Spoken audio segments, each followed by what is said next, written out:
സൗഖ്യത്തിൻ്റെ പുതിയ എപ്പിസോഡിലേക്ക് എല്ലാ ശാലോ പ്രേക്ഷകർക്കും സ്വാഗതം.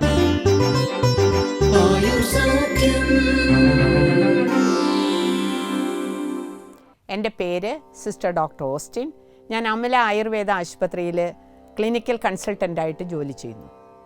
ഇന്ന് നമ്മൾ ഇവിടെ സംസാരിക്കുന്ന വിഷയം ആമവാദം എന്ന വാതരോഗത്തെ സംബന്ധിച്ചാണ്. നമുക്കെല്ലാവർക്കും അറിയാം, ഏറെ വ്യക്തികൾക്ക്, ഏറെ രോഗികൾക്ക് വലിയ തലവേദനയായിരിക്കുന്ന ഒരു വിഷയമാണ് ആമവാദം. ഇന്നത്തെ ജനസംഖ്യയിൽ 1% പേർക്ക് ആമവാദം ഉണ്ടെന്നാണ് കണക്കുകൾ രേഖപ്പെടുത്തുന്നത്. ഇത് സ്ത്രീകളിലും പുരുഷന്മാരിലും ഇത് കൂടുതലായിട്ട് കാണപ്പെടുന്നു. എന്നിരുന്നാലും ഇതിൻ്റെ ഒരു പ്രൊപ്പോർഷൻ നോക്കുകയാണെങ്കിൽ സ്ത്രീകളിലാണ് ഈ ആമവാദം കൂടുതലായിട്ട് കാണപ്പെടുന്നത്. അതിൻ്റെ കാരണങ്ങൾ പല രീതിയിലുണ്ട്. അതിനെക്കുറിച്ച് പിന്നീട് ഞാൻ പറയാം. നമ്മുടെ ശരീരത്തിലെ പ്രതിരോധ ഘടകങ്ങൾ തന്നെ ശരീരത്തിനെതിരായിട്ട് പ്രവർത്തിക്കുന്ന ഒരവസ്ഥയാണ് ഓട്ടോ ഇമ്മ്യൂൺ ഡിസീസ് എന്ന് പറയുന്നത്. ഈ ആമവാദം ഒരു ഓട്ടോ ഇമ്മ്യൂൺ ഡിസീസാണ്. ഇത് ജീവിത നിലവാരത്തെ എങ്ങനെ ബാധിക്കുന്നു എന്നുള്ളതിനെക്കുറിച്ച് നമ്മൾ ചിന്തിക്കണം. ആമവാദം ആരംഭിച്ച് കുറച്ച് കഴിയുമ്പോൾ ഒരു 1/3 രോഗികൾ, ആമവാദ രോഗികൾ തങ്ങളുടെ പ്രൊഫഷൻ അല്ലെങ്കിൽ ജോലി മുന്നോട്ട് കൊണ്ടുപോകുവാനായിട്ട് പ്രയാസം കാണിക്കുന്ന അവസ്ഥ ഇന്ന് കാണുന്നുണ്ട്. കാരണം ഈ ആമവാദം എന്ന് പറയുന്ന അവസ്ഥ എന്താണെന്ന് വെച്ച് കഴിഞ്ഞാൽ, ചെറുതും വലുതുമായിട്ടുള്ള സന്ധികളിൽ നീരും വേദനയും ഉണ്ടാകുന്ന ഒരവസ്ഥയാണ് ആമവാദം. ഇതിൻ്റെ ആരംഭത്തിൽ പനി ഉണ്ടാകാം, ലേറ്റർ ഓൺ പനി ഉണ്ടാകണമെന്നില്ല. അപ്പോൾ ഇതെങ്ങനെയാണ് നമ്മുടെ ആരോഗ്യ നിലവാരത്തെ ബാധിക്കുന്നതെന്ന് വെച്ച് കഴിഞ്ഞാൽ, ഇത് തുടക്കത്തിൽ ചെറിയ രീതിയിൽ പനിയും അതുപോലെ തന്നെ സന്ധികളിൽ വേദനയും നീരൊക്കെ ആയിട്ട് തുടങ്ങുമെങ്കിലും ക്രമത്തിൽ ഇത് വൈകല്യത്തിലേക്ക് കടക്കും. എന്ന് പറഞ്ഞു കഴിഞ്ഞാൽ ഡീഫോർമിറ്റി, അതായത് കൈയും കാലിലും സന്ധികൾ, എല്ലുകളൊക്കെ പതുക്കെ വളയാനും തിരിയാനൊക്കെ തുടങ്ങും. അപ്പോൾ വൈകല്യങ്ങൾ വരുമ്പോൾ നമ്മുടെ സാധാരണ പ്രൊഫഷൻ, ഇപ്പോൾ ഒരു ടീച്ചറായിക്കോട്ടെ, ഡോക്ടറായിക്കോട്ടെ, വേറെ എന്ത് ജോലിയിൽ ഏർപ്പെടുന്ന വ്യക്തികളായിക്കോട്ടെ, അവർക്ക് അവരുടെ പ്രൊഫഷൻ മുന്നോട്ട് നീക്കുവാൻ സാധിക്കാത്ത അവസ്ഥയിൽ ഒരു 1/3 രോഗികൾ തങ്ങളുടെ പ്രൊഫഷൻ അവസാനിപ്പിക്കേണ്ട അവസ്ഥയാണ് ഇന്നത്തെ കാലഘട്ടത്തിൽ കാണുന്നത്. ഇതൊരു കണക്കെടുപ്പിലൂടെ നമുക്ക് മനസ്സിലാക്കാൻ പറ്റുന്ന ഒരു കാര്യമാണ്. ഇനി ഇതിൻ്റെ കാരണം പറയുകയാണെങ്കിൽ, കാരണം അജ്ഞാതമാണ്. ആമവാദത്തിൻ്റെ കാരണം വ്യക്തമായിട്ട് ശാസ്ത്രം പറയുന്നില്ല. ജനറ്റിക് റീസൺ, അതുപോലെ തന്നെ ജനിതക കാരണം എന്ന് പറയും. ജനറ്റിക് റീസൺ, ഹെറിഡിറ്ററി ആയിട്ട് ചില കേസുകളിൽ കാണാറുണ്ട്. അതുപോലെ തന്നെ പ്രധാനപ്പെട്ട ചില കേസുകളിൽ കാണുന്നത് സ്ട്രെസ്സ് ഇതിനൊരു പ്രധാനപ്പെട്ട ഘടകമായിട്ട് കണ്ടുവരുന്നുണ്ട്.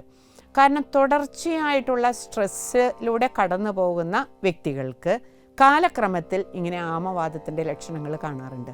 അപ്പോൾ സ്ട്രെസ്സ് ഒരു പ്രധാനപ്പെട്ട കാരണമാണോ എന്നുള്ളത് നമ്മൾ ചിന്തിക്കണം. പക്ഷേ പ്രധാന കാരണം എന്താണെന്നുള്ളത് ഇപ്പോഴും അണ്ടർ കൺഫ്യൂഷനിലാണ്. അതിന് ഗവേഷണങ്ങളും റിസർച്ചൊക്കെ നടന്നുകൊണ്ടിരിക്കുന്ന ഒരു കാലഘട്ടമാണ്. പിന്നെ ചില മെഡിസിൻസിൻ്റെ അത്യുപയോഗവും ഒക്കെ ഇതിനൊരു ചെറിയ കാരണമായിട്ട് ഇന്ന് കണ്ടെത്തുന്നുണ്ട്. എക്സ്ട്രീം കോൾഡ് ക്ലൈമറ്റിൽ ജീവിക്കുന്ന വ്യക്തികൾക്ക് ഈ ആമവാദത്തിൻ്റെ ലക്ഷണങ്ങൾ കണ്ടുവരുന്നുണ്ട്. അപ്പോൾ ഇതൊക്കെയാണ് പ്രധാനപ്പെട്ട ഇതിൻ്റെ കാരണങ്ങളായിട്ട് പറയുന്നത്. പിന്നെ ചിലർക്ക് ജനിതക കാരണവും ജനറ്റിക് റീസണും പാരമ്പര്യം മാതാപിതാക്കൾക്കുണ്ടെങ്കിൽ കുട്ടികൾക്ക് ചില കേസിൽ കണ്ടെത്തുന്നുണ്ട്. പിന്നെ ഇതിൻ്റെ ലക്ഷണം എന്താണെന്ന് പറഞ്ഞാൽ, ഞാൻ തുടക്കത്തിൽ പറഞ്ഞു, ചെറുതും വലുതുമായിട്ടുള്ള സന്ധികളിൽ നീരും വേദനയും ഇടവിട്ടുള്ള പനിയും അനുഭവപ്പെടുന്ന ഒരു രോഗമാണ് ആമവാദം. മറ്റ് ലക്ഷണങ്ങൾ എന്താണെന്ന് വെച്ച് കഴിഞ്ഞാൽ, നമുക്ക് വിശപ്പ് തീരെ ഉണ്ടാവില്ല ഈ രോഗികൾക്ക്. ഷിഫ്റ്റിംഗ് പെയിന്, അതായത് ഇന്ന് കാലിൽ വേദനയാണെങ്കിൽ നാളെ കയ്യിൽ വേദന, ഇന്ന് ചെറിയ സന്ധിയിലാണെങ്കിൽ നാളെ വലിയ സന്ധികളിൽ വേദന.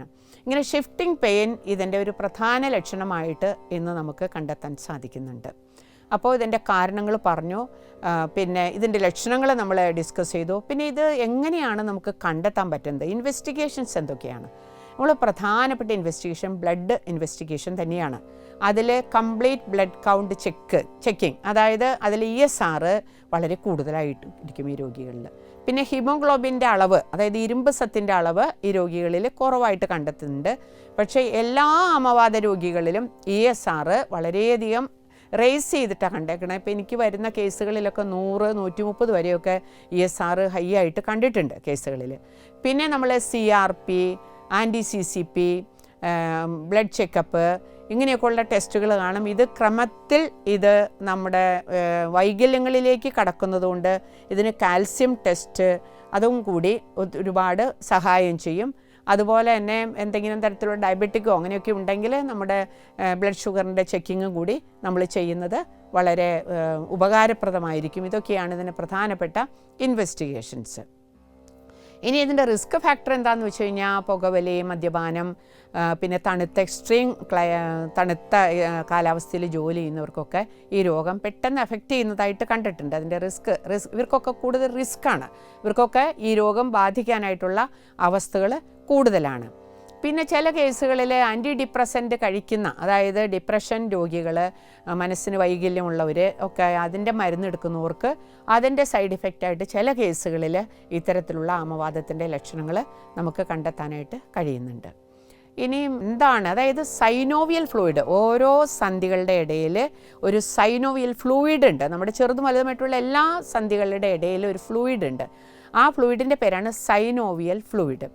ഈ ഫ്ലൂയിഡിന് പല കാരണങ്ങളാൽ, അണുബാധയോ മറ്റെന്തെങ്കിലും കാരണങ്ങളാൽ ഈ ഫ്ലൂയിഡിന് അതിൻ്റെ പശപശപ്പ് തെളിഞ്ഞ ദ്രാവകമാണ്. അതിന് കട്ടി കൂടുമ്പോൾ ഒരു പശപശപ്പ് വന്ന് അത് അവിടെയുള്ള തരുണാസ്ഥികളെയും ബാധിക്കുകയും അവിടുത്തെ എല്ലുകളെ ശോഷിപ്പിക്കുകയും അതുവഴിയായിട്ട് നമ്മുടെ കൈ മടക്കാനോ നിവർത്താനോ സാധിക്കാത്ത ഒരവസ്ഥയിലേക്ക് വരികയാണ് ചെയ്യുന്നത്. അതാണ് അതിൻ്റെ പാത്തോളജിയായിട്ട് നമ്മൾ പറയുന്നത്.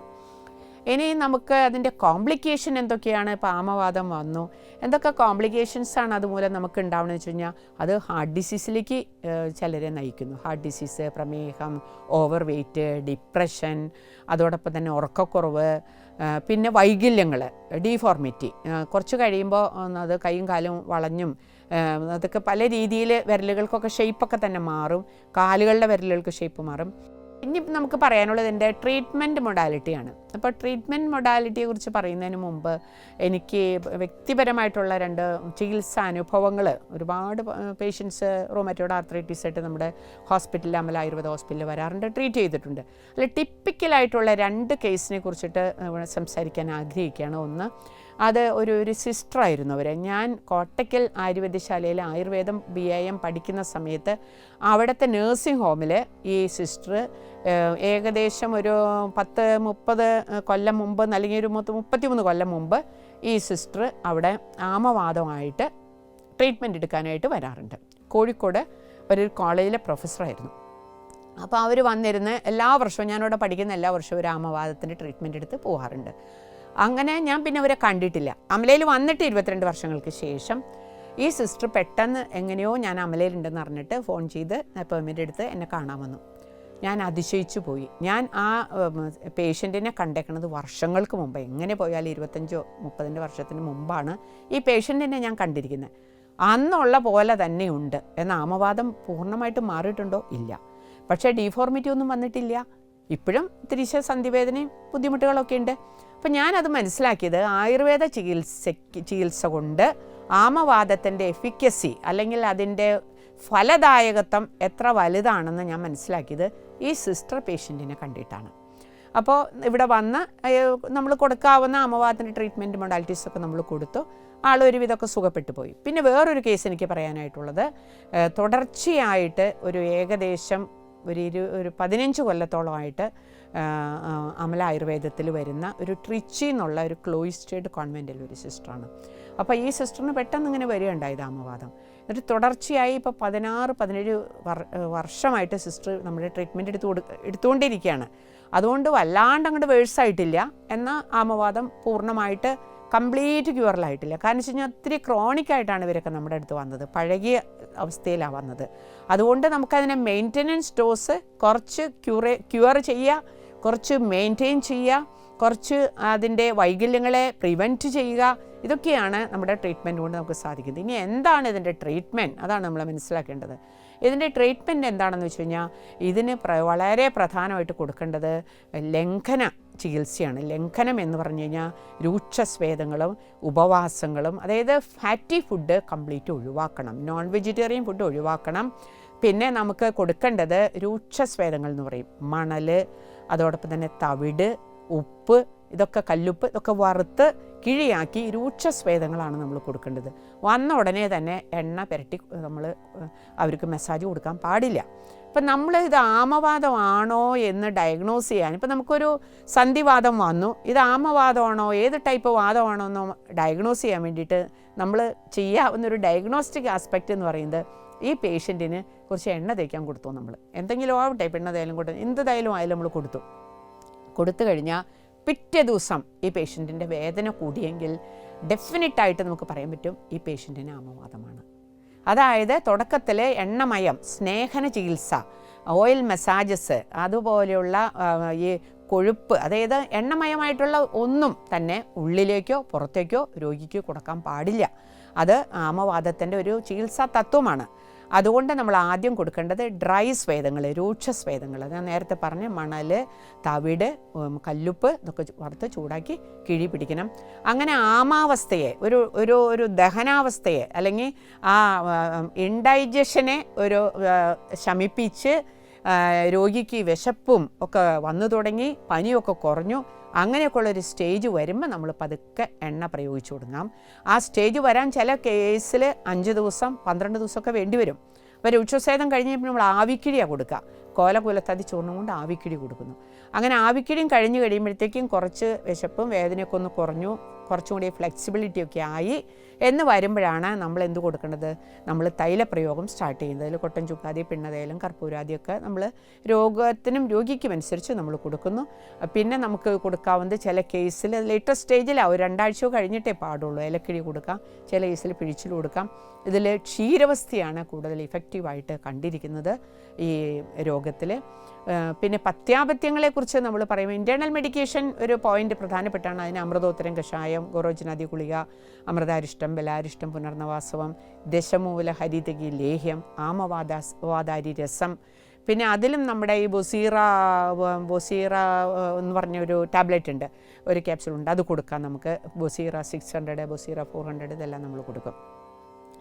പിന്നെ നമ്മൾ പ്രധാനമായിട്ടും നമ്മൾ കൊടുക്കുന്നത് ലേപനങ്ങൾ, അതായത് കൊട്ടൻ ചുക്കാതി ലേപം, പുളിയിലെ ചാറിൽ അരച്ചിടാൻ പറഞ്ഞിട്ട് ലേപം നമ്മൾ കൊടുക്കുന്നു. പിന്നെ കറുത്തവട്ട് ചില കേസിൽ ഇഫക്റ്റീവായിട്ട് കണ്ടിട്ടുണ്ട്, മുട്ടയുടെ വെള്ളയിലിട്ടിട്ട്. അപ്പോൾ ഇതൊക്കെയാണ് നമ്മുടെ സാധാരണ നമ്മൾ കൊടുക്കുന്ന ട്രീറ്റ്മെൻറ്റ് മൊഡാലിറ്റീസ്. പിന്നെ നമ്മൾ പഥ്യാഹാരം നമ്മൾ പറയും സ്ട്രിക്ട്ലി വെജിറ്റേറിയൻ ഡയറ്റ്, കംപ്ലീറ്റ് നമ്മൾ നോൺ വെജിറ്റേറിയൻ അവോയ്ഡ് ചെയ്യണം. തണുത്ത ആഹാരങ്ങൾ, അച്ചാറ്, മോര്, തൈര് ഇതെല്ലാം സ്ട്രിക്റ്റായിട്ട് അവരോട് അവോയ്ഡ് ചെയ്യാൻ പറയണം. പിന്നെ ഞാൻ നേരത്തെ സൂചിപ്പിച്ചു ഇതിൻ്റെ കോംപ്ലിക്കേഷൻസ് എന്ന് പറഞ്ഞു കഴിഞ്ഞാൽ നമ്മൾ ഹാർട്ട് ഡിസീസും അതുപോലെയുള്ള മറ്റുള്ള പ്രശ്നങ്ങളിലേക്ക് ഇത് പോകുന്നതുകൊണ്ട് നമ്മൾ വളരെ കീനായിട്ട് അറ്റൻഡ് ചെയ്യേണ്ട ഒരു ഡിസീസാണ്. സെൽഫ് ട്രീറ്റ്മെൻറ്റ് ചെയ്യരുത്. ലക്ഷണങ്ങൾ കണ്ടു കഴിഞ്ഞാൽ നിങ്ങൾ ഏതെങ്കിലും നല്ലൊരു എഫിഷ്യൻ്റായിട്ടുള്ള ഒരു ഫിസിഷ്യനെ കൺസൾട്ട് ചെയ്യണം. കൺസൾട്ട് ചെയ്ത് അതിനുള്ള ട്രീറ്റ്മെൻറ്റ് എടുക്കണം. ഇതിൻ്റെ ഡയഗ്നോസിസ് ഇമ്പോർട്ടൻ്റ് ആണ്. ഇത് സീറോ നെഗറ്റീവ് ആർത്രൈറ്റീസ് ഉണ്ട്, റുമറ്റോയ്ഡ് ആർത്രൈറ്റീസ് ഉണ്ട്, ഗൗട്ട് ആർത്രൈറ്റീസ് ഉണ്ട്, ഓസ്റ്റിയോ ആർത്രൈറ്റീസ് ഉണ്ട്, ഇങ്ങനെ പല ടൈപ്പുകളുണ്ട്. അതുകൊണ്ട് എഫിഷ്യൻ്റ് ആയിട്ടുള്ള ഒരു ക്ലിനീഷ്യൻ്റെ അടുത്ത് വേണം നിങ്ങൾ പോകാനായിട്ട്, അല്ലെങ്കിൽ ഇതിൻ്റെ ഡയഗ്നോസിസിൽ മിസ്റ്റേക്ക് വരും. ഡയഗ്നോസിസിൽ മിസ്റ്റേക്ക് വന്നു കഴിഞ്ഞാൽ അതിൻ്റെ ട്രീറ്റ്മെൻറ്റ് മൊഡാലിറ്റി ടോട്ടലി മാറും. അതുകൊണ്ട് ഈ വക കാര്യങ്ങളൊക്കെ നന്നായിട്ട് ശ്രദ്ധിക്കണം. പിന്നെ തണുത്ത ആഹാരങ്ങൾ കംപ്ലീറ്റ് ഒഴിവാക്കണം.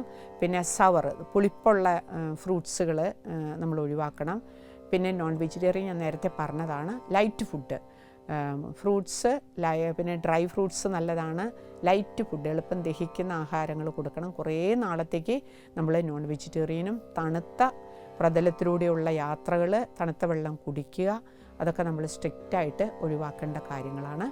ഇതൊക്കെയാണ് നമ്മൾ ശ്രദ്ധിക്കേണ്ടത്. പ്രിവെൻഷൻ എന്ന് പറഞ്ഞു കഴിഞ്ഞാൽ തണുത്ത വെള്ളത്തിലുള്ള തണുത്ത സാധനങ്ങളുടെ എക്സ്പോഷർ, അതാണ് പ്രധാനമായിട്ട് ഒഴിവാക്കേണ്ടത്.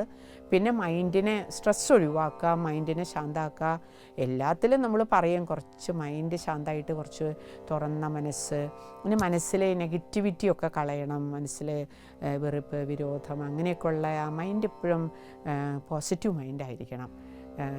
ശാന്തമായിട്ട് മനസ്സിനെ കൊണ്ട് നീക്കാനായിട്ടുള്ള ഒരു ട്രെയിനിങ് നമ്മൾ എടുക്കണം. പിന്നെ എന്തെങ്കിലും വിഷമങ്ങളൊക്കെ ഉണ്ടെങ്കിൽ ഒരു കൗൺസിലിങ്, ഷെയറിങ്, പിന്നെ പ്രെയർ, പിന്നെ കുറച്ച് മെഡിറ്റേഷൻ, പിന്നെ നല്ല ബുക്സ് വായിക്കുക, ബൈബിള് വായിക്കുക, അങ്ങനെയൊക്കെയുള്ള നല്ല രീതിയിലുള്ള നല്ല ഗുഡ് ഫ്രണ്ട്സ്, പിന്നെ ചെറിയ ചെറിയ എക്സർസൈസുകൾ, യോഗ, ഒക്കെ ഇതിനെ ഹെൽപ്പ് ചെയ്യുന്നതാണ്.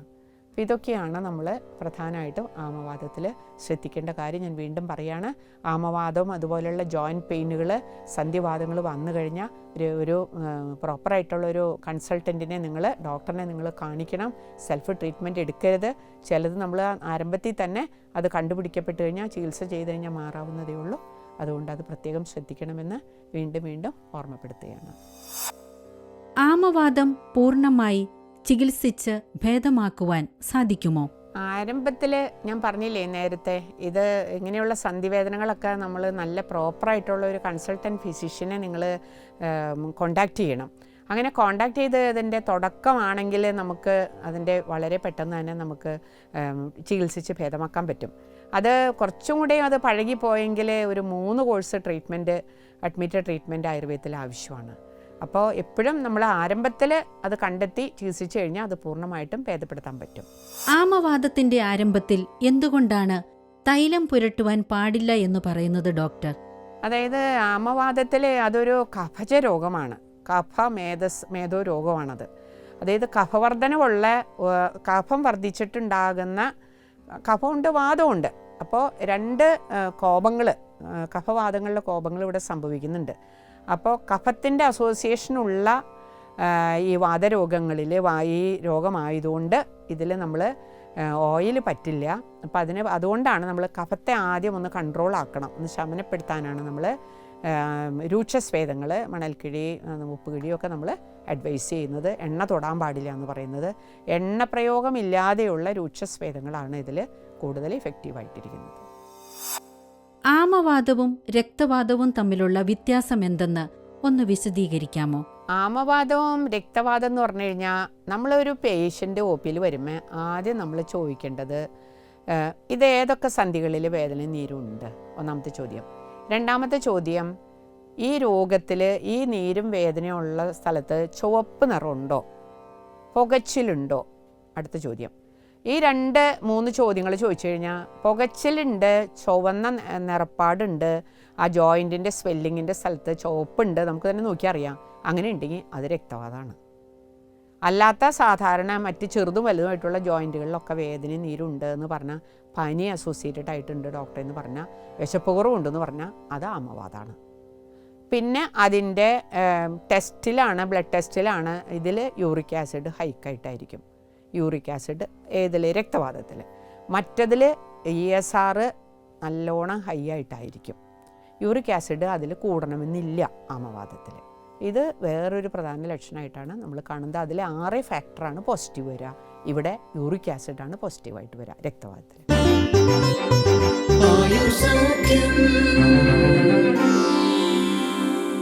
നമ്മളിപ്പോൾ ആമവാദം എന്താണ്, അതിൻ്റെ കാരണങ്ങൾ, ചികിത്സ, അതിന് ശ്രദ്ധിക്കേണ്ട കാര്യങ്ങൾ എന്തൊക്കെയാണ്, ഇതൊക്കെ നമ്മൾ സംസാരിച്ചു. അപ്പോൾ അതിനെക്കുറിച്ചിട്ടുള്ള വിവരങ്ങൾ നിങ്ങൾക്ക് കിട്ടി. ഞാൻ നേരത്തെ പറഞ്ഞു, എന്നിരുന്നാൽ ഒന്നുകൂടി ഓർമ്മപ്പെടുത്തുകയാണ്. ഇങ്ങനെയുള്ള ലക്ഷണങ്ങൾ, സന്ധികളിലെ വേദന നീരും കണ്ട നല്ലൊരു ക്ലിനീഷ്യനെ നിങ്ങൾ പോയിട്ട് കൺസൾട്ട് ചെയ്യണം. ഹോം റെമഡീസ് വെച്ചിട്ട് നിങ്ങൾ ഇരിക്കരുത് എന്നുള്ള കാര്യം ഒന്നുകൂടി ഓർമ്മപ്പെടുത്തണോ. അപ്പോൾ എന്നെ ശ്രവിച്ചിരുന്ന നിങ്ങൾക്ക് നന്ദി. നമുക്ക് അടുത്ത എപ്പിസോഡിൽ ഒരിക്കൽ കൂടി കാണാം. എല്ലാവർക്കും എല്ലാവിധ ആയുരാരോഗ്യങ്ങളും പ്രാർത്ഥനകളും ആശംസിക്കുന്നു. ആയുർ സൗഖ്യത്തിൽ വരുന്ന വിഷയങ്ങളുമായി ബന്ധപ്പെട്ട സംശയങ്ങൾക്കും അഭിപ്രായങ്ങൾക്കുമായി ബന്ധപ്പെടുക 9188303000.